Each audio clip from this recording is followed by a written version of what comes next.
কাফেররা মুসলমানদের মক্কার বাইরে এক সরু উপত্যকায় বন্দী করে রাখল। নাম ছিল শেবে আবি তালিব। খাবার বন্ধ, ব্যবসা বন্ধ, এমনকি কেউ কথা বলতেও পারত না। শিশুরা ক্ষুধায় কাঁদত, বড়রা ধৈর্য ধরত। এই কষ্টের মধ্যেও নবীজি সাল্লাল্লাহু আলাইহি ওয়াসাল্লাম সবাইকে ধৈর্য ধরতে বললেন। তিনি বললেন, আল্লাহ আমাদের সাথে আছেন, তার সাহায্য আসবেই। নবীজির মুখে শান্তির হাসি, তার কথা শুনে সবাই নতুন সাহস পেল। 3 দীর্ঘ বছর পর আল্লাহর রহমতে অবরোধ ভেঙে গেল।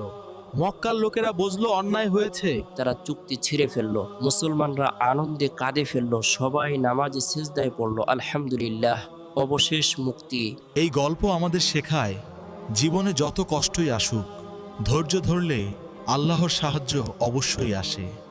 নবীজি সাল্লাল্লাহু আলাইহি ওয়াসাল্লাম কষ্টের মধ্যেও আশার আলো জ্বালিয়ে রেখেছিলেন। তেমনি আমরাও বিশ্বাস রাখব, কষ্টের পরেই আসে স্বস্তি।